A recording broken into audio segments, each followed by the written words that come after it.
The number of refugees fleeing the civil war in Syria could reach 3 million by the end of this year, according to the United Nations Refugee Agency. The warning came as extraordinary footage from the town of Daraa, close to the capital Damascus, emerged. It was shot by cameras placed on top of Syrian government tanks as they bombard rebel positions. Porrick O'Brien reports. Welcome to Daraa. What Croydon is to London, Daraa is to Damascus, about 10 miles to the south. Its population used to be about the same as a city like Bath. Daraa, it means the place of houses or homes. This footage comes from a news agency focused on Russia. Its team are embedded with the Syrian army. We tried to contact them today. The agency's origins aren't clear. Its editorial bent is. As I stated previously, the tank is very good. The firepower and maneuverability are excellent.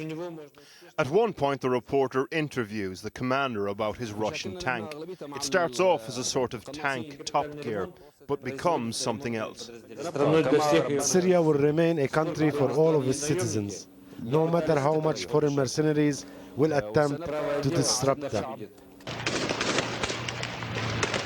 Daraa was one of the first areas to revolt against the regime. For 2 years now, it has been bombarded. Last summer, one of the worst atrocities of the conflict happened here. So, where is everyone now? Part of the exodus over the borders, probably. Today, the UN said that by the end of this year, the level of Syrian refugees could triple. In the countries around, in December, we had 3,000 refugees as an average per day. In January, we had 5,000. In February, we had 8,000. So this shows you the staggering escalation that we are witnessing. The tanks are shooting at snipers. The snipers are probably members of one of 2 brigades of Islamist militants left in the city. The footage intercuts other film which shows an attack on a tank from both sides. An RPG is fired at the tank in front.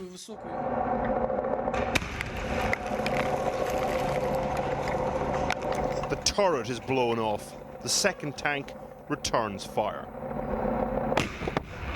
This is the first time we've seen this war up close from the inside of a turret of a Syrian tank. At points it feels almost like a video game. Not for Zahir Shahab. He's now a student in the UK, but he grew up here. His mother and brother died here last year during a rocket attack. We showed him the footage. He used to work in a pharmacy on this street. He describes it for us. It was a main street in Daraa, one of the main streets there. It was full of life.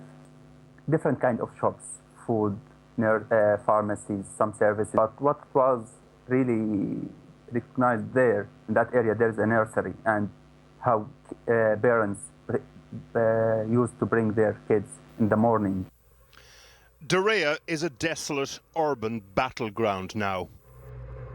Daraa is not a place of homes or nurseries anymore.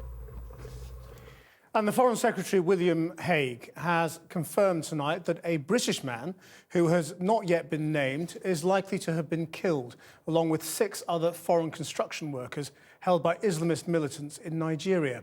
The men were seized last month in a raid on a housing compound in northern Nigeria by the al-Qaeda-linked group Ansaru. Mr. Hague condemned the killing as cold-blooded murder.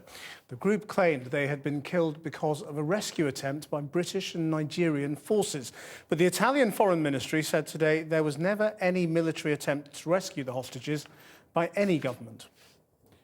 The Foreign Secretary is due to make a statement within the next few minutes about that. If it happens before the end of this programme, we will bring it to you.